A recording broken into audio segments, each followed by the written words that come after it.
गर तवक्कुल नीकुनी हर सुबह शाम मेरा सनद रिज़्क़े तू अज़ला मकाम जुज़बा हक़ची ज़े मखाअद इंसुजा फज़ले उआ मस्ते दर जुमला जहां। जंगलेर प्राणी রিজিক আল্লাহ দেন, নদীর মধ্যে হাজারো মাছের খানা কে দেন? জঙ্গলের প্রাণীরা কি সকাল 8টায় বাজারে এসে খাইতে? ওদের জায়গা মতো খানা আল্লাহ পৌঁছাইয়া দেন। কিতাবের মধ্যে আছে একটা কাক যখন বাচ্চা দেয়, কাক কাক ছিলেন তো কি কামনে গলা দেয়? হ্যাঁ, কাউয়া। কাক কালো, কুকিল কালো, কালো মাথার কেশ, এর চেয়ে বেশি কালো মনের হিংসা লেশ। নিম তিতা নিন্দা তিতা আরো তিতা খাও, এর চেয়ে বেশি তিতা 203-এর ঘর। চাকা গোল পয়সা গোল, গোলালু গোল, এর চেয়ে বেশি গোল মনের গন্ডগোল। বাংলাদেশে এই পরিমাণ গন্ডগোলের কারণে হুজুরেরাও এক জায়গায় হইতে পারে না, পারবে কিনা জানাও নাই। তবে রেডি থাকেন, মাইক কপালে আরো আছে, রেডি থাকেন। বহু ফিটে আছে কপালে, কি পরিমাণ ফিট আছে কপালে আছে, কোন সীমানা নেই।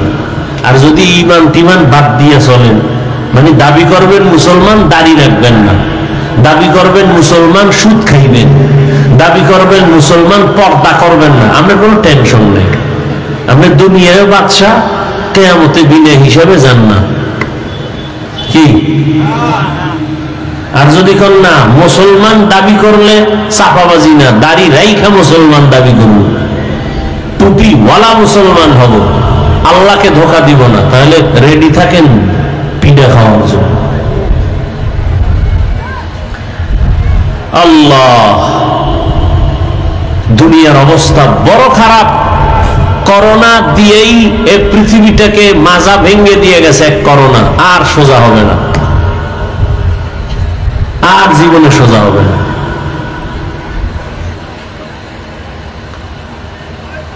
আল্লাহ সবাইকে হেদায়েত দান করুন।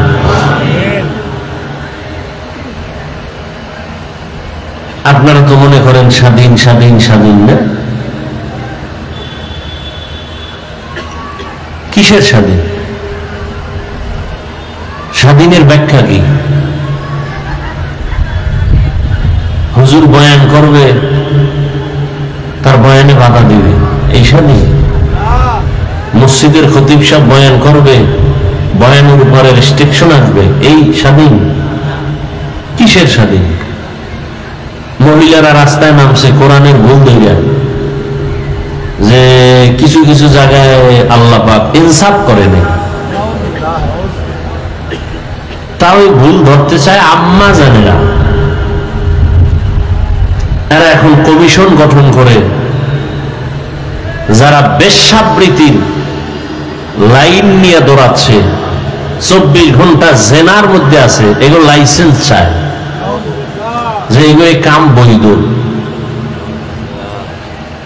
স্বাধীন না? স্বাধীন। আল্লাহ হেদায়েত দান করুন।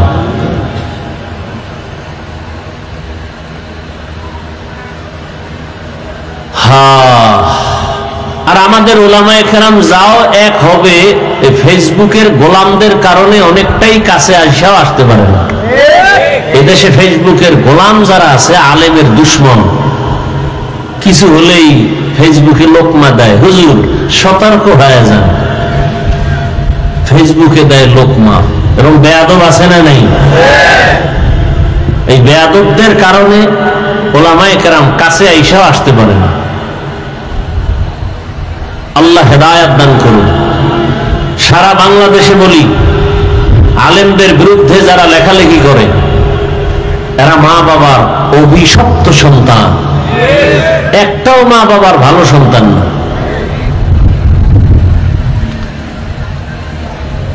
তো পৃথিবীতে মানুষ সৃষ্টির আগেই আল্লাহ মানুষকে সৃষ্টির শ্রেষ্ঠ মর্যাদা দিয়েছেন, যে আয়াত আমি আপনাদের শুনাইলাম। মানুষের জন্য উত্তম খানা কুকুরেও খায়, শুকরেও খায়, গরুয়েও খায়। মানুষের খানা কি এক? মানুষের যত খানা সব কাবারে আটকানো, যাতে ময়লা না লাগে। আপনি ভাত খাবেন, চালটা কাবার লাগায় দিছেন। আপনি রুটি খাবেন, গম কাবারে আটকানো। আপনি মাছ খাবেন, কাবার খুলে খাও। গোশত খাবেন, চামড়া দিয়ে আটকানো। চামড়াটাও খাইতে মনে চায়, পশম দিয়া কাবার লাগায় দিলেন। ফল খাবেন, কাবারে ঢুকানো। কিছু কিছু ফল আছে কাবার সহ খাওয়া যায়, যায় না? যেই কাবার গুলো সহ আপনি খেতে পারবেন, সে কাবার গুলো এতটাই সফট, এতটাই প্লেন, যে বাইরের ময়লা আটকায় না। বাইরের ময়লা আটকায় না। আর যেটা আটকায় যায়, ওইটার চামড়া সহ কাবার সহ খাওয়া যায় না। যেমন কলার ভিতরে ময়লা আটকায় বাহির থেকে, এজন্য ওটা ফালায় খাও। আপেলের উপরের কাবারের উপরে ময়লা আটকাবে না, হালকা পানি দাও, ধুয়ে নাও, কাবার সহ খাও। আঙ্গুরের ময়লা আটকাবে না, কাবারটা সহ তুমি ধুয়ে খেয়ে ফেলো। তো মানুষের রিজিক এত প্রিয়। আল্লাহ তাআলা বলেন, মানুষ হবে সৃষ্টির শ্রেষ্ঠ। সিদ্ধান্ত মানুষ বানাবার আগেই, দুনিয়ায় পাঠাবার পর এদের শ্রেষ্ঠত্ব ধরে রাখার জন্য আমি আল্লাহ কিছু ব্যবস্থাও দিয়েছি, যেই ব্যবস্থাগুলো ধরে রাখলে ওর সম্মান ইজ্জত কখনো নষ্ট হবে না। এই ব্যবস্থার মধ্যে দুইটা ব্যবস্থা আল্লাহ দিলেন। এক ব্যবস্থা ব্যক্তি, দ্বিতীয় ব্যবস্থা কিতাব। ব্যক্তিদের মধ্যে শ্রেষ্ঠ ব্যক্তি রহমাতুল লিল আলামিন। কিতাবের মধ্যে শ্রেষ্ঠ কিতাব হলো কোরআনুল কারীম। শ্রেষ্ঠ ব্যক্তি রহমতের নবী আমার, তিনিও আসলেন মক্কা নগরীতে। কিতাবের মধ্যে শ্রেষ্ঠ কিতাব আল্লাহ এটাও দিলেন মক্কা নগরীতে। তবে ব্যবধান, আল্লাহ যে দুইটা ব্যবস্থা দিলেন, কিতাব আর ব্যক্তি, এই দুই ব্যবস্থা যারা মেনে চলবে তারা দুনিয়ায় বাদশা, আখিরাতেও বাদশা। এদের কোনো সম্মানও কখনো যাবে না, ঈমানও যাবে না। তবে এই দুই ব্যবস্থার মধ্যে পাওয়ার হলো ব্যক্তির পাওয়ার বেশি। এজন্য আল্লাহ ব্যক্তি জমিনে বেশি পাঠাইছেন, কিতাব কম পাঠাইছেন। নবীগণ, সিদ্দিকগণ, শহীদগণ, সালেহগণ, লক্ষ লক্ষ নবী রাসূল, লক্ষ লক্ষ সাহাবায়ে কেরাম। কিতাব হলো 104। আবার ব্যক্তি আগে পাঠাইছেন, কিতাব অনেক পরে পাঠাইছেন। আবার ব্যক্তি পাঠাইয়া কিতাবটা হাতে দেন নাই, বরং কিতাবটা বুঝার মতো যোগ্যতা আল্লাহ আগে ঢুকাইছেন, বুঝানোর মতো যোগ্য বানাইছেন, তারপরে কিতাব দিছেন।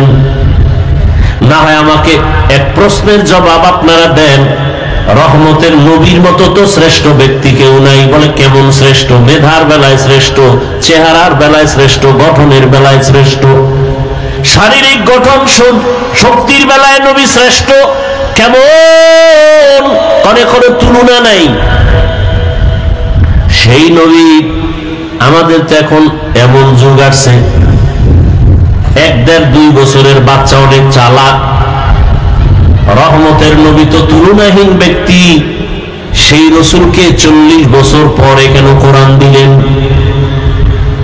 দুনিয়ার মানুষকে জানায় দিলেন, হে মানুষ, রহমতের নবী গোটা দুনিয়ার মানুষের আদর্শ মডেল।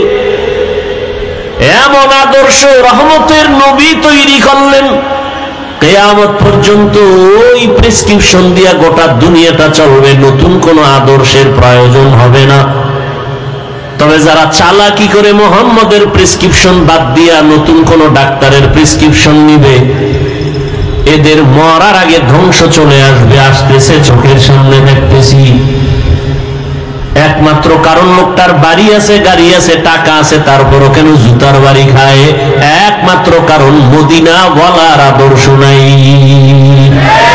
তো কুজা সুন্নতে আহমদ কুজা বা মুহাম্মদ কাইবুদ নিসবতুরা মান আহাব্বা সুন্নতি কওলে রাসূল মজদায়ে কানা মাই হামকুন কবুল। আর একটা লোকের বাড়ি নাই, গাড়ি নাই, টাকা নাই, কিন্তু লোকটাকে সবাই সম্মানের চেয়ার আগায় দেয় কেন? কয় টাকার মালিক?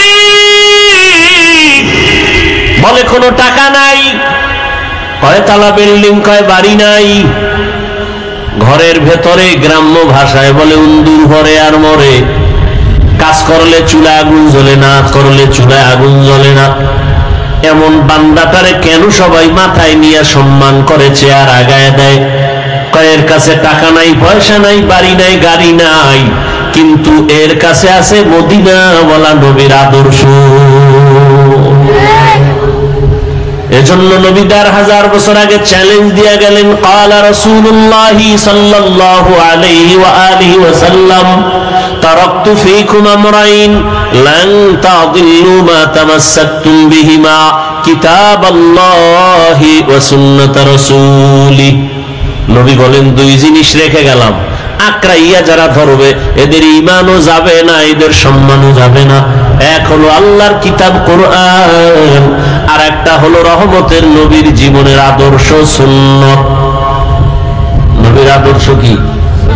সুন্নাত। এই দুই জিনিস এখনো যাদের কাছে আছে তাদের সম্মানও আছে, ঈমানও আছে। এই দুই জিনিস যার কাছে যতটুকু নাই তার কাছে ততটুকু সম্মান নাই, ঈমানও নাই। ভাইরা আমার, রহমতের নবী মক্কা নগরীতে আসছেন, দুই ব্যবস্থা আল্লাহ দিয়া দিলেন নবী পাঠাইয়া। এরপরে আল্লাহ ৪০ বছরের পরে কোরআন অবতীর্ণ করা শুরু করলেন। কেমন জায়গা মক্কা? নবী যখন আসছেন তখন মক্কার জায়গা বড় দামি, কিন্তু মানুষগুলো সব থেকে বড় চরিত্রহীন, লম্পট, বড় খারাপ। জায়গা বড় দামি, পৃথিবীর মধ্যখানের জায়গা, যেখানে আল্লাহর ঘর বাইতুল্লাহ। ইন্না আউয়ালা বাইতিন উযিআ লিন-নাসি লাল্লাযী বিবাক্কাতা মুবারাকান ওয়া হুদা মুবারাকান ওয়া হুদাল লিল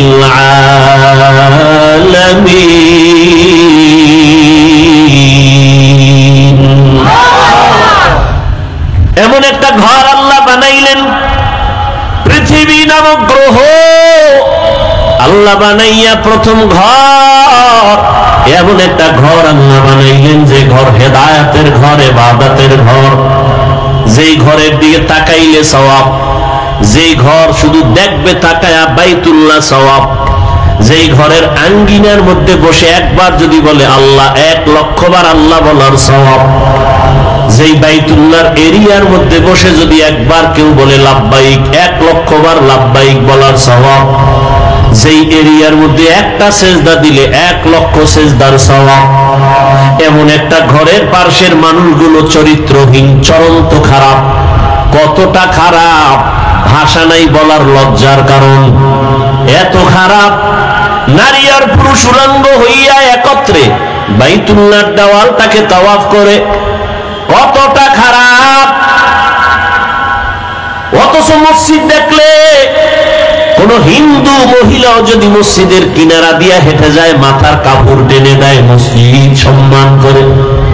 ওরা কত খারাপ যে বাইতুল্লাহর সামনের দেওয়ালটারে পুরা তাওয়াফ করে নারী পুরুষ একসাথে, আবার সব উলঙ্গ। কেন? এর কেনরও জবাব আছে। কেন করে? বলে ওরা অন্যায় করে, কাপড় না পাক, পোশাক না পাক, বাইতুল্লাহ পাক, এই জন্য নাপাক কাপড় নিয়ে বাইতুল্লাহর কাছে যায় না, সম্মান করে। আমগো দেশে কয় অতি ভক্ত, এর নাম চোর। অতিভক্তের নাম চোর। ভাইরা আমার,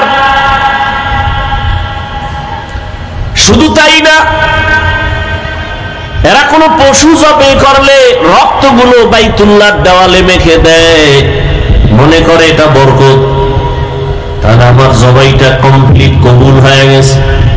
আল্লাহ আয়াত নাজিল করে বলেন, নবী জানায়া দেন, লা ইয়ানালাল্লাহু লুহুমুহা ওয়ালা দিমাউহা ওয়ালাকিন ইয়ানালুহুত তাকওয়া মিনকুম।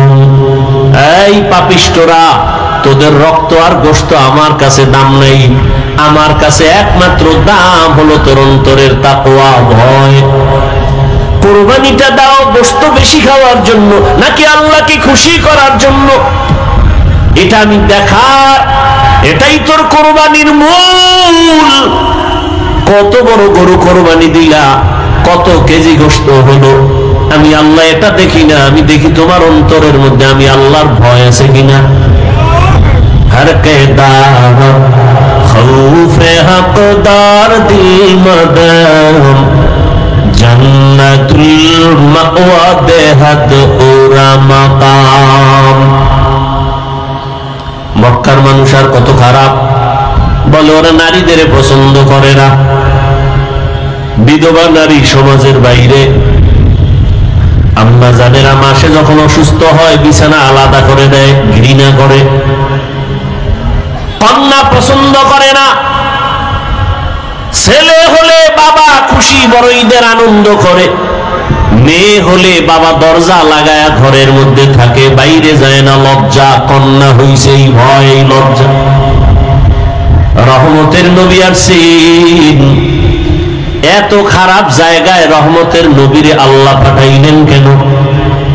যেই জায়গার মানুষ এত খারাপ, ওই জায়গার মধ্যে এত দামি রহমতের নবীকে কেন পাঠাইলেন? বলে যত বড় রোগী তত বড় ডাক্তার, ঠিক নেই?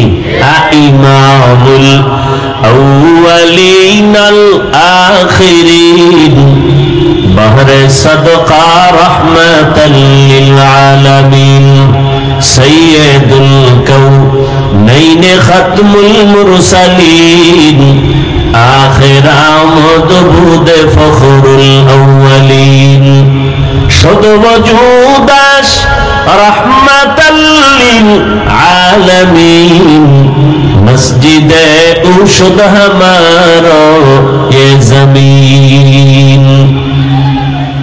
রোগী যত বড় ডাক্তারও তত বড়। রহমতের নবী কেমন ডাক্তার? বলে শ্রেষ্ঠ ডাক্তার। শ্রেষ্ঠ ডাক্তার কাকে বলে? কয় যেই ডাক্তারের ঔষধ দেওয়ার পরে আর কোন ডাক্তারের প্রয়োজন হয় না। রহমতের নবী এমন এক ডাক্তার, নবী আইসা এমন ঔষধ দিলেন যে ঔষধ সেবন করলে মানুষ দুনিয়াতেও লাভবান, আখিরাতেও লাভবান। অন্য কোন ডাক্তারের ঔষধ নেওয়ার প্রয়োজন হবে না। কিন্তু এই জমিনের মধ্যে রহমতের নবীর ঔষধ বাদ দিয়া যারা আব্রাহাম লিঙ্কনের ঔষধ গণতন্ত্রে কলিজায় ঢুকাইছে, ওরা জায়গায় জায়গায় জুতার বাড়ি খাইতেছে। আসতে বলেন কেন? আব্রাহাম লিঙ্কনের আদর্শ গণতন্ত্র রহমতের নবীরটা বাদ দিয়া নিছে, কপাল ভরে গেছে। লেনিনের আদর্শ নিছে, নবীরটা বাদ দিয়া কপাল ভরে গেছে। কালমার্সের আদর্শ নিয়ে নবীরটা বাদ দিছে, কপাল ভরে গেছে। জমিনের মধ্যে নবীর আদর্শ বাদ দিয়া ভিন্ন কোন আদর্শ যারা গ্রহণ করেছে, এরা মরার আগেই মরে গেছে। এদের ইজ্জত সম্মান সব নষ্ট হয়ে গেছে। আল্লাহর জাতের কসম, এ জমিনে একমাত্র রহমতের নবীর আদর্শ ছাড়া আর সুন্দর ভালো আদর্শ কারো মধ্যে নাই। রহমতের নবীর আদর্শ কত সুন্দর! কাউকে গালি দেওয়া যাবে না। কেউ যদি তোমাকে গালি দেয় জবাব দিও না, ধৈর্য ধারণ করো। নিজের হাতে বিচার নিও না, আসমানে ছেড়ে দাও। আসমান থেকে বিচার হবে, কঠিন বিচার, যা ফিরেইতেও পারবে না। ধৈর্য ধরে তুমি চুপ থাকো। স্বয়ং রহমতের নবীকে সামনে দাঁড়ায় বেঈমান গালি দেয়, নবী কোনো জবাব দেন না। আবু বকরের মাথা গরম, জবাব দিবেন ভাব, নবী ইশারা করলেন জবাব দিয়েন না। আর এক বেঈমান ঈশা গালি দেয়, ওমর পাশে, মেজাজ গরম। ওমর বলে এখন ধরে ফেলবো। নবী ইশারা দিলেন কিচ্ছু বলিয়েন না। নবী বলেন বান্দা যখন চুপ হইয়া থাকে, আল্লাহর উপরে ভরসা করে বিচার দেয়, তখন ফেরেশতা আল্লাহ পাঠাইয়া ওই বেঈমানের বিচার করেন। বড় কঠিন, আল্লাহর বিচার বড় কঠিন। রহমতের নবীর আদর্শ, সামনে কোরবানি আসতেছে, নবীর আদর্শ কত সুন্দর।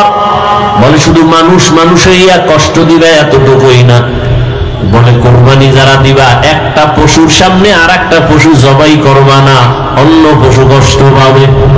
নবীর আদর্শ কতটাই সব।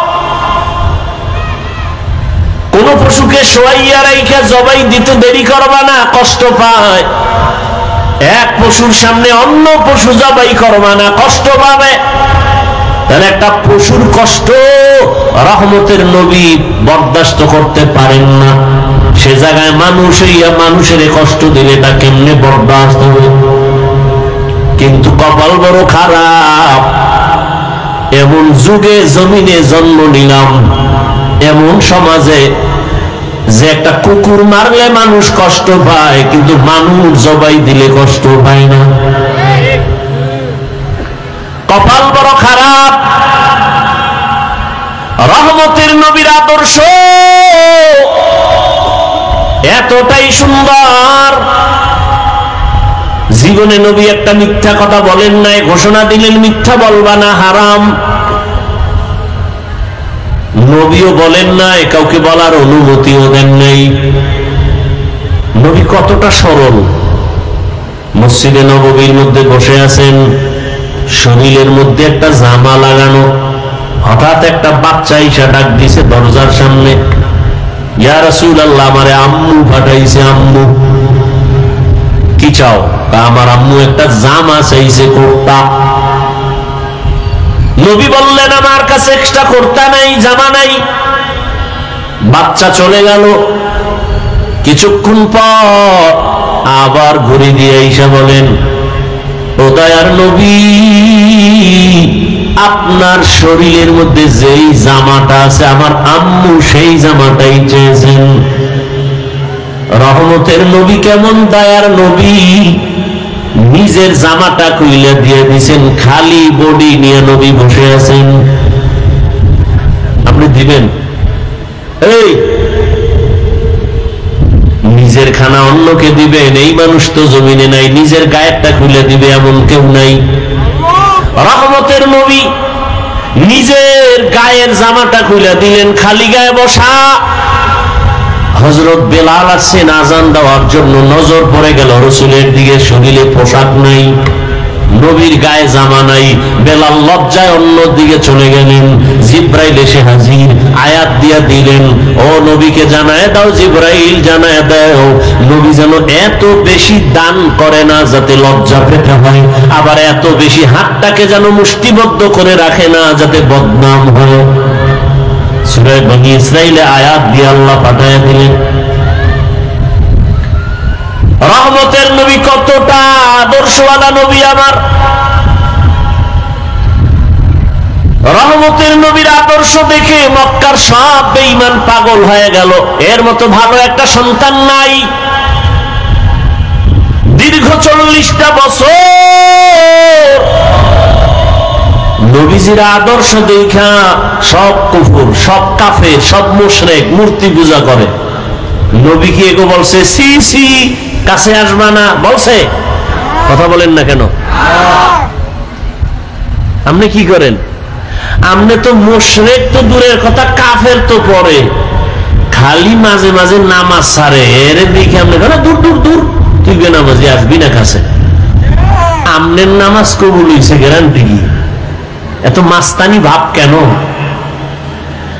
রহমতের নবী মুশরিকের বুকে লাগায়, কাফেরের নবী আলিঙ্গন করেন, আর তুমি মুমিন মুসলমান হইয়া আর এক মুসলমানের সালাম পর্যন্ত দাও না। সাথে আঘাত লাগছে, সালাম দেয় না, আছে না নাই? তোমার দোকানের পাশে আর একটা দোকান, তুমি মুদি দোকানদার, তোমার পাশে আর একজন এসে দোকান দিল, কেন সালাম নাই কালাম নাই, দোয়া ইউনুস পরে ও যেন তাড়াতাড়ি মরে। ঠিক নেই? जिंदगी में बंदगी तू कर नहीं, जिंदगी में बंदगी तू कर नहीं,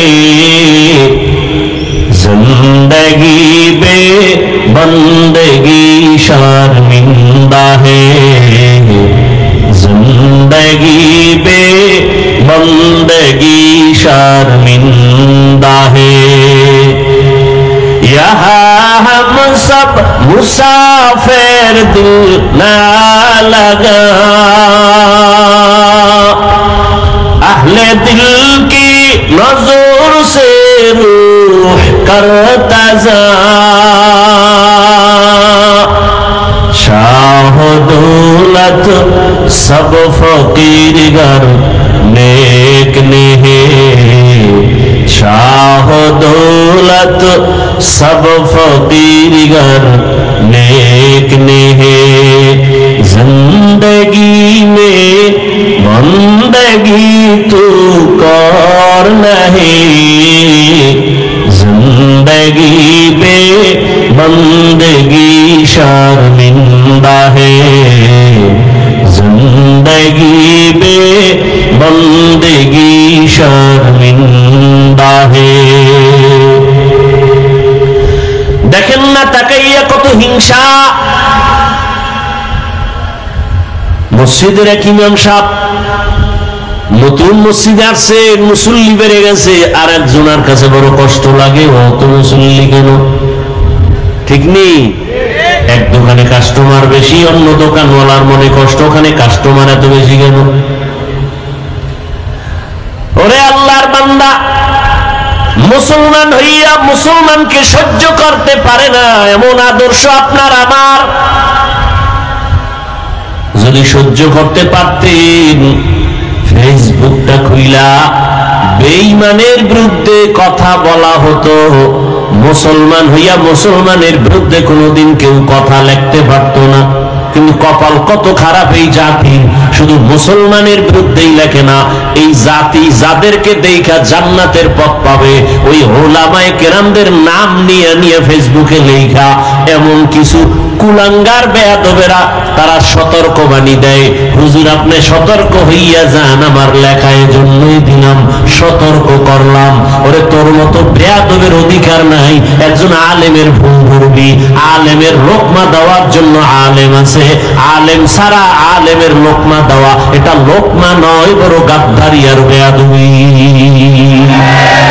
ইলমেরা এজাজু করদান বেহিসাব, ইলমেরা এজাজু করদান বেহিসাব, খলকেরা দাদান জওয়াবে বাসওয়াব, হক না দারদ দুস্তে খলকা জারেরা, মিস্তে ই খসলত একে দিনদারেরা। রহমতের নবী মুশরিকের বুকে লাগায় দীর্ঘ 40 বছর নবী কোনদিন কাউকে বলে নাই নামাজ পড়ো, জিকির করো, তেলাওয়াত করো, কোনো দাওয়াত নাই, শুধু হাসি মুখে ব্যবহার। 40 বছর পরে যখন আল্লাহ কোরআন দিয়েছেন, নবী এবার দাওয়াতের কাজ শুরু করলেন। নবীজির আদর্শ দেখে মক্কার মানুষ কেমন যেন পরিবর্তন শুরু। এত খারাপ, এত খারাপ, এত খারাপ সেই মানুষ এত ভালো, এত ভালো, কিয়ামত পর্যন্ত তাদের স্বর্ণাক্ষরে নাম লেখা। খারাপ মানুষ এত দামি হয়ে গেল। আল্লাহ পাক জিব্রাইলের দিয়া লিস্টি পাঠায় দিয়া কয় নবীরে জানাও, এই লিস্টিতে যাদের নাম আছে ওই সমস্ত নবীর ছাত্র সাহাবা, এরা বিনা হিসাবে জান্নাতি। এত বড় খারাপ মানুষগুলো জান্নাতের টিকিট পাইলেন, নবী এদেরকে এত ভালো বানায় ফেললেন কি বেতের বাড়ি দিয়া, গালি দিয়া। আহ, নবীর ব্যবহার কত সুন্দর, নবীর আদর্শ কত সুন্দর। সেই আদর্শ লালন করলেন সাহাবায়ে কেরাম, তাদের আদর্শ কতই না সুন্দর।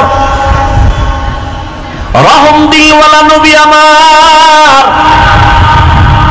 সারা দুনিয়ার মধ্যে অদ্বিতীয় আমার নবী। সেই নবীর যৌবনের বয়স 25 বছর, কিন্তু এই সময় নবীর তো পৃথিবীর এক শ্রেষ্ঠ রমণী দরকার, সুন্দরী রূপসী এক মেয়ে দরকার, কুমারী। কিন্তু আল্লাহ পাক মক্কার মানুষের সব চরিত্র ঠিক করার জন্য নবীরে পাঠাইয়া দেখাইলেন। নবী ওই বয়সে একজন মেয়েকে বিয়ে করলেন, এক নারী, তাও 2 জন স্বামী বিদায়ের পরে। রহমতের নবী, 2 সন্তানের মা, জননী। ওদিকে আবার বয়সেরও কোনো মিল নাই। রহমতের নবীর বয়স 25, আম্মা জানের বয়স কত? এতটা দেখার পরও যে বেঈমান, যে পশু, যে কুলাঙ্গারের বাচ্চারা বলে মুহাম্মদ যৌবনের তাড়নায় পরে অনেক বিয়া করেছে, ওরে পিটাইয়া এরপরে ওকে কুকুরের নাস্তা বানাইলো, এর ঝাল শোধ হয় না। তুকু যাও সুন্নতে আহমদ কো যা, মা মুহাম্মদ কে বুয়াদ নিসবত তোরা। 40 বছরের রমণী রহমতের নবীর বয়স 25।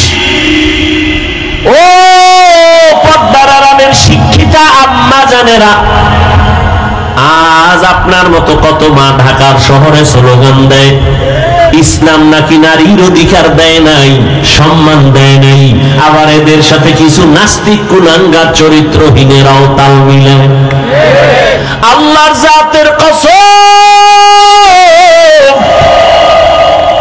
হিন্দুদের ধর্মের কিতাব খুলো, নারীর উপরে জুলুম। ইহুদি ধর্মের কিতাব খুলো, নারীর উপরে জুলুম। খ্রিস্টান ধর্মের কিতাব খুলো, নারীর উপরে জুলুম। একমাত্র নারীর ইনসাফ আর এহসান করেছে, তার নাম হলো ইসলাম। ইসলাম ছাড়া নারীর অধিকার কেউ দেয় না। এরে আম্মা জানেরা, এটা বুঝার মতো মেধা কই? রহমতের নবী বুঝাই দিলেন, আমি এত বড় পাওয়ার ওয়ালা মুহাম্মদ, আমার শারীরিক শক্তি অতুলনীয়, জৈবিক শক্তি অতুলনীয়, মানবিক শক্তি অতুলনীয়।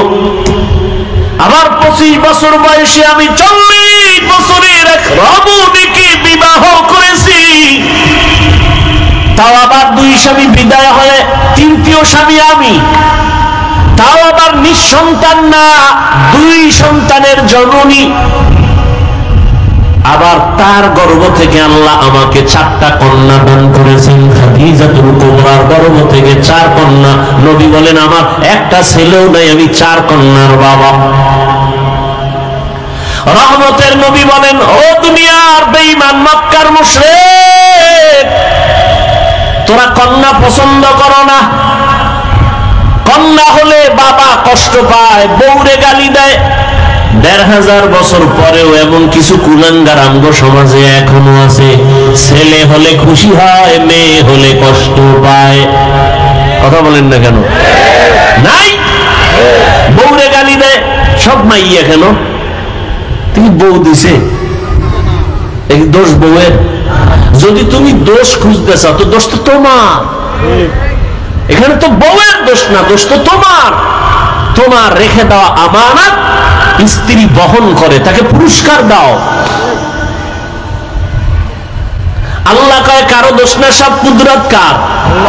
লিল্লাহি মুলকুস সামাওয়াতি ওয়াল আরদ ইয়াহাবু লিমান ইয়াশাউ ইনাসাও ওয়া ইয়াহাবু লিমান ইয়াশাউ যুকুর আও ইউযাওবিজুহুম যুকরানা ওয়া ইনাসা ويجعل من يشاء عقيما إنه عليم قدير।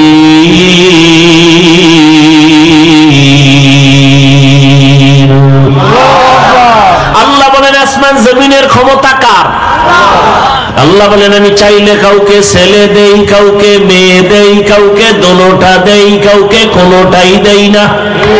ক্ষমতা কার? আল্লাহর কুদরত। তুমি স্লোগান দাও, ছেলে হোক মেয়ে হোক দুটোর বেশি নয়, একটা হলে ভালো হয়। আবার একজন বলি না হইলে তো আরো ভালো। আল্লাহ কয় না, সন্তান আমি দেই, রিজিকও আমি দেই। মানুষের সংখ্যা যখন কম ছিল খানার অবস্থাও কম, এখন বাড়ছে, খানার পরিধিও বেড়ে গেছে। 1% জায়গার মধ্যে 50 বছর আগে যেই পরিমাণ ধান হইতো এখন কম না বেশি? সরকার বাড়াইছে? তোমার আম্মা বাড়াইছে না? কে বাড়াইছে? ওয়াতারযুকু মান তাশাউ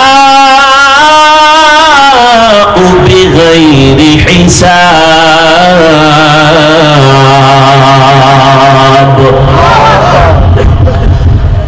আগে 10টা পেয়ারা খাইলো টের পাওয়া যায় না, এখন এত বড় বড় পেয়ারা একজনে একটা খেতে পারি না। কে বানাইছেন? এত হাজার হাজার মাছের খানা যিনি দিতে পারেন, হাজার হাজার প্রাণীর খানা যদি জঙ্গলে দিতে পারেন, সেই মালিক মানুষ তোমারে কেন দিতে পারবে না? এত অন্তর কেন তোমার দুর্বল? রহমতের নবী বলেন এই খাদিজার গর্ভ থেকে আমার কয়টা কন্যা?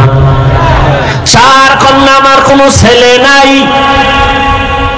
মক্কার বেঈমানেরা ঘুরে ঘুরে কয় মুহাম্মদ মরে গেলে বংশ শেষ, ধরে রাখার কোনো ছেলে নাই। নবীর মনে কষ্ট। আল্লাহ বলেন আপনার কোনো চিন্তা নাই, ইন্না আতাইনাকাল কাউসার, আমি আপনাকে কাউসার দান করব, আর এই কাউসারের দ্বারা সম্মান থাকবে কিয়ামত পর্যন্ত। রহমতের নবী বলেন আমি কত দামি ব্যক্তি যে আমার একটা ছেলে নাই, আমি 4 কন্যার বাবা। ও দুনিয়ার কন্যার মা বাবারা শুনে রাখো, একটা কন্যা যদি কেউ পাও, ও বাবা তুমি একটা কন্যা পাইছো, তুমি একটা জান্নাতের মালিক। 2 কন্যা পেয়েছো, তুমি 2টা জান্নাতের মালিক। 3টা কন্যার বাবা হয়েছো, তুমি 3টা জান্নাতের মালিক। তুমি 4 কন্যা পেয়েছো, তুমি 4টা জান্নাতের মালিক। মক্কার মানুষ কত খারাপ, কন্যাকে শুধু অপছন্দ করে তাই না, বাবা হইয়া কন্যাকে জ্যান্ত চাপা দিয়া, পাথর চাপা দিয়া মেরে ফেলে। এতটা খারাপ মানুষ, সেখান থেকে ভালো মানুষে পরিণত করলেন রহমতের নবীর আদর্শ। এরে আল্লাহর গোলাম,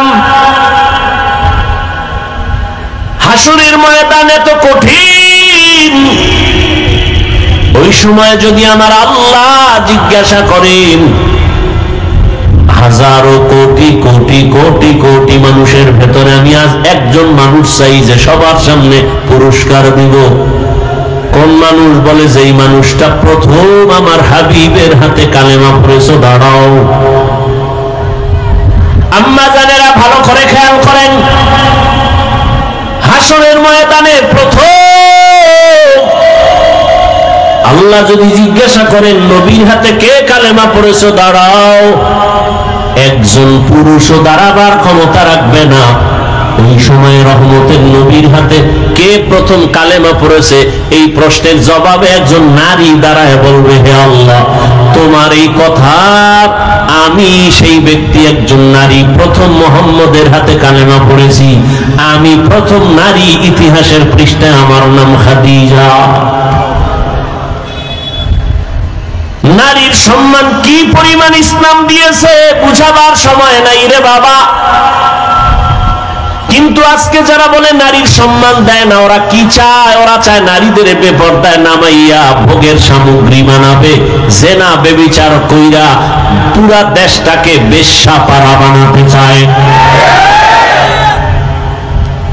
ওরা লম্পট, ওরা নারীর দুশ্মন, ওরা মানবতার দুশ্মন, ওরা স্বাধীনতার দুশ্মন, ওরা রসুলের দুশ্মন, ওরা ইসলামের দুশ্মন। ওদের মতো লম্পট চরিত্রহীন জমিনে আর কেউ নাই, ওরা তাসমিনার ফুটানো বাচ্চা। কিয়ামতের ময়দানে রব্বুল আলামিন যদি প্রশ্ন করেন দ্বিতীয়, আমার ইসলাম দুনিয়াতে টিকাইয়া রাখার জন্য কে কল্লা দিয়েছো, রক্ত দিয়েছো, শাহাদাতের পেয়ালা পান করেছো, কিয়ামতের ময়দানে কোনো পুরুষ দাঁড়াবার সাহস রাখবে না। সাইয়্যিদুশ শুহাদা, যাকে বলা হয় আমিরে হামজা রাদিয়াল্লাহু আনহু, রাসূলের চাচা, তাকে বলা হয় শহীদগণের সরদার, তিনিও দাঁড়াবার সাহস নাই। আল্লাহর প্রশ্ন হলো, শহীদের ময়দানে প্রথম আমার দিন জিন্দা করার জন্য কে কল্লা দিয়েছো? একজন পুরুষ দাঁড়াতে পারবে না, সাইয়্যিদুশ শুহাদা আমির হামজাও দাঁড়াতে পারবে না। দাঁড়াবে একজন নারী, দাঁড়ায় বলবেন, হে মালিক, তোমার এই কথা অনুযায়ী প্রথম ইসলামের জন্য আমি কল্লা দিয়েছি আমি এক নারী, সুমাইয়া রাদিয়াল্লাহু তাআলা আনহা। নারীর সম্মান শুধু দুনিয়ায় না, আখিরাতেও বলার সময় নাই। কিয়ামতের কঠিন মুসিবতের সময় সূর্যের গরমে মাথার মগজগুলো ভাতের মারের মতো ফুটবে, নবীরা পর্যন্ত কান্নায় বেহুশ। আদম নবী কাঁদবেন, আল্লাহ আমাকে বাঁচাও। মুসা নবী কাঁদবেন নিজের চিন্তায়, উম্মতের কথা মনেও থাকবে না। ইব্রাহিম নবী কাঁদবেন নিজের চিন্তা, উম্মতের কথা ভাব। কিন্তু সেই সময় রহমতের নবী হাদিসে বলেন, জান্নাতের একটা দরওয়াজা খোলা হয়ে যাবে। এখনো কিন্তু বিচার শুরু হয় নাই। জান্নাতের আর দরজা খোলা হবে, দারোয়ানরা বারবার ডাকবে, 4 জন মহিলাকে ডাকবে, আসো, কোনো হিসাব নাই। জান্নাতের আর দরওয়াজা খোলা, তোমরা যেই কোনো দরওয়াজা দিয়ে ঢুকে যাও, আমরা তোমাকে স্বাগতম দেওয়ার জন্য অপেক্ষায় আছি। 4 জন মহিলাকে ডাকবে, হিসাব লাগবে না, বিনা হিসাবে জান্নাতে ঢুকে যাবে। 4 জন মহিলার জন্য জান্নাতের একটা দরজা খোলা হবে, এদের কোনো হিসাব নাই, নিকাশ নাই, বিচার নাই। 4 জন পুরুষের নাম তো আমি এ পর্যন্ত হাদিসে পাই নাই, কিন্তু 4 জন নারীর নাম আছে। রহমতের নবী বলছেন, জান্নাতের 8 দরজা খুলে দিয়া ফেরেশতারা ডাকবে, আসেন, তাড়াতাড়ি আসেন, জান্নাতে আপনাদের জন্য শান্তির বিছানা রেডি। নারীদের সম্মান কিয়ামতের ময়দানে। দুনিয়াতেও কত সম্মান। এরে আম্মা জান, এ জমিনে যত নবী রাসূল আছেন সব আপনাদের অবদান। আপনারা তো তাদের মা, হাফেজে কোরআনের মা, আলেমের মা। এরে আম্মা জানেরা, আমরা পুরুষেরা জুমার জন্য মসজিদে যাওয়া লাগবে না ঘরে পড়লে হইব? ঈদের নামাজের জন্য ঈদগাহে যেতে হবে, কয় বৃষ্টি বুঝি না, দৌড়মার। আম্মা জানের কত সম্মান, কত ইজ্জত আমার নবী বলেন। আম্মা জান, পুরুষেরা মসজিদে গিয়া জুমা আদায় করবে, ঈদগাহে গিয়া ঈদের নামাজ আদায় করিয়া যা পাবে, আম্মা জানেরা ঘরের মধ্যে থাইকা নির্জনে নিরিবিলি পরিবেশে একেবারে গোপনীয়তা রক্ষা করে যদি আম্মাজান ঘরে নামাজ পড়ে, পুরুষেরা কষ্ট করিয়া মসজিদে গিয়া যা পাবে, আল্লাহ মাদেরকে তা দান করবেন ঘরে রাখিয়া। সুবহানাল্লাহ। কত সম্মান। আমরা পুরুষেরা যদি সহজে জান্নাতে যেতে চাই শাহাদাতের দরজা দিয়া, আম্মাজানদের শহীদের দরজা আরো কত আসান। আমাদের বেঈমানের মোকাবেলায় গিয়ে যুদ্ধ করা লাগবে। নবী বলেন, মা গর্ভের মধ্যে বাচ্চা নিয়ে যখন কষ্ট করে, আম্মাজানেরা বাচ্চা নিয়ে যখন গর্ভে কষ্ট করে, খানার প্লেট নিয়েছে, খাবে, বাচ্চা পেটে এমন আঘাত করেছে, মা খেতে পারে নাই, চোখের পানি ছেড়ে কান্নার আওয়াজ। রহমতের নবী বলেন, এই মা যে খেতে পারলো না, একটা দিন রোজার বরকতের সওয়াব পেয়ে যাবে। আর জোরে বলেন, এমন ইমান দুর্বল হইছে। আম্মা জান রাতের বেলা বাচ্চার ব্যথায় ঘুমাইতে পারে না, রহমতের নবী বলেন এক একটা রাত কদরের রাতের ইবাদতের সওয়াব আল্লাহ দান করবেন। আম্মা জান যেদিন বাচ্চা প্রসব হব, আমি দুনিয়াতে আসবো, আম্মা জানের কান্নার এত পরিমাণ আওয়াজ যে আম্মা জানের কণ্ঠের আওয়াজ বাহিরে যায় না, সে আম্মা জান বেকরার হয়ে গেছে। সাত আসমান বোধহয় মাথায় চেপে বসছে মায়ের কান্নার আওয়াজ। রহমতের নবী বলেন ওই অবস্থায় কত নারী মরে যায়। বাচ্চা প্রসব কালে যদি কোনো আম্মা জানের ইন্তেকাল হয়ে যায়, বিনা হিসাবে শহীদি মর্যাদা নিয়ে জান্নাতে যাবে। কত মর্যাদা নারী! কুলাঙ্গারের গোষ্ঠী পাগল হয়ে গেছে ইসলামকে। এই যে যত চান্দাবাজার ভণ্ডাবাজারা সব নিকৃষ্ট চরিত্রহীনেরা জানে ইসলাম শান্তি ছাড়া আর কিছু দেয় না। মানে না কেন? তাহলে ওরা মেয়েদের নিয়ে আর হোটেলে হোটেলে মাস্তানি করতে পারবে না। আল্লাহ হেদায়েত দান করুন। আম্মা জান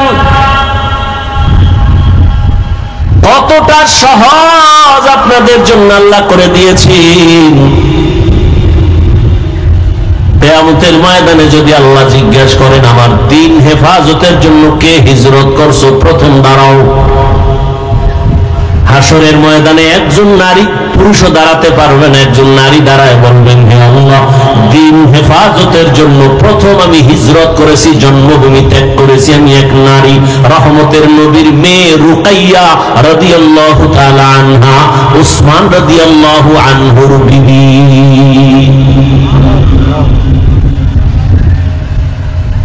রহমতের নবীর আদর্শ। এরে আম্মা জান, এ দুনিয়াতে শুধু দ্বীনের লাইনে না, দুনিয়ার লাইনে যত ভালো ভালো সন্তান আছে মায়ের অবদানের কারণে। খাজা মঈনুদ্দিনের ঘটনা আমি প্রায় সময় বলি, আপনারা জানেন। খাজা মঈনুদ্দিন চিশতি রহমাতুল্লাহ আলাইহি মদিনাতুল মুনাওয়ারা থেকে আসেন ভারতে কালেমার দাওয়াত দিতে। লক্ষ লক্ষ বিধর্মী খাজা মঈনুদ্দিনের হাতে কালেমা পড়ে মুসলমান হয়েছেন। মঈনুদ্দিনের দিলটা বড় খুশি। আম্মা জান বলেন ও মঈনুদ্দিন এত আনন্দিত কেন? বলে লক্ষ লক্ষ বিধর্মী কালেমা পড়েছে, অনেক আনন্দ। মা কয় তোমার আনন্দ করার কিছুই নাই, সব আমি মায়ের অবদান। খাজা মঈনুদ্দিন চিশতি আজমিরি রহমাতুল্লাহ আলাইহি বলেন আম্মা জান আপনার অবদান কি? মা চোখের পানি ছেড়ে বলে ও বাবা মঈনুদ্দিন, তুই আমার গর্ভে যখন আসছো আমি এক রাতও ঘুমাই নাই। আমি সেজদায় পড়ে আমি মালিকের দরবারে কান্না করে দোয়া করেছি, ও দয়ার মালিক আমার গর্ভের সন্তান তোমার ওলি হিসাবে দুনিয়ায় পাঠাইও। আমার সন্তান মঈনুদ্দিন, তুই দুনিয়াতে আসার পর আমি মা তোকে যতদিন পর্যন্ত দুধ পান করাইছি, আল্লাহর জাতের কসম একটা ফোঁটা দুধও আমি তোর মুখে বিনা ওযুতে দেই না। খাজা মঈনুদ্দিনের মা কান্না করে বাবা এক ফোঁটা দুধও তোর মুখে বিনা ওযুতে দেই নাই। একটু চিন্তা করতে পারেন, এই মায়ের সন্তান জগৎ বিখ্যাত হবে না তো কে হবে?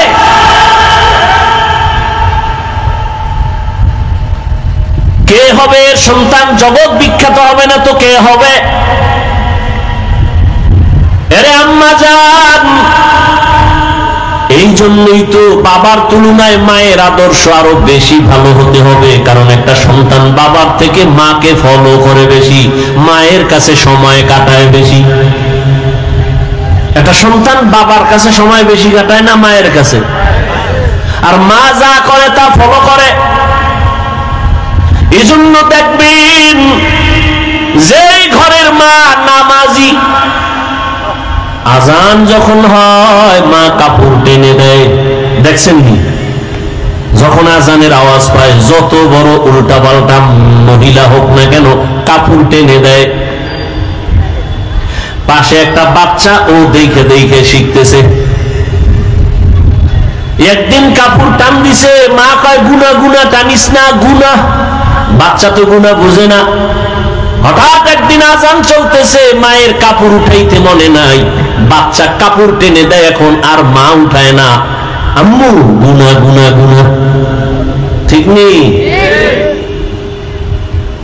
আম্মা যান নামাজ পড়ে দেখবেন বাচ্চাটাও গুলো শিখে। মা আজান হওয়া মাত্র চলে গেলেন অজুখানায় অজু করার জন্য, দেখবেন বাচ্চাও চলে গেছে মায়ের কাছাকাছি। মা সুন্দর করে অজু বানাইলেন, বাচ্চাটাও মাকে দেখে দেখে অজু করতে গিয়ে আধা গোসল করে ফেলছে। মা যখন যায় নামাজ বিছাইয়া নামাজে দাঁড়ায় গেছে, বাচ্চাটাও মায়ের পাশে দাঁড়ায় গেছে। মা হাত বুকে বাইদা আলহামদুলিল্লাহ সূরা পড়তেছেন, বাচ্চাটাও বুকে হাত বাঁধছে। মা ঠোঁট নাড়ায় নাড়ায় তেলাওয়াত করেন, বাচ্চা তো বুঝে না মা কি পড়ে। মা তেলাওয়াত করেন, কিন্তু বাচ্চাটা না বুঝে শুধু ঠোঁট নাড়ায় ঠোঁট নাড়ায়। মা যখন রুকুর মধ্যে যায়, বাচ্চাটাও রুকুর মধ্যে যায়। মা যখন সেজদায় যায়, বাচ্চাটাও সেজদায় চলে যায়। মা কপালার নাক ঠেকাইয়া সেজদা করে, বাচ্চাটা গাল মাটিতে লাগায় মায়ের চেহারার দিকে তাকায়। তাকায় দেখে মা ঠোঁট নাড়ায়, বাচ্চাটাও ঠোঁট নাড়ায়। আমার মালিকের কুদরতি অন্তরে মায়ার জোশ। আল্লাহ ডেকে বলেন, ফেরেশতা তাকায় দেখ ওই বাচ্চাটা ঠোঁট নাড়ায় কেন? বলে ওর মা ঠোঁট নাড়ায়। বলে ওর মা কি বলে? বলে ওর মা বলে সুবহানা রাব্বিয়াল আলা। আল্লাহ বলে লেখ এই বাচ্চাও বলে সুবহানা রাব্বিয়াল আলা। এই বাচ্চার তো আমল নামা নাই, সওয়াবগুলো মায়ের আমল নামায় উঠাইয়া দাও।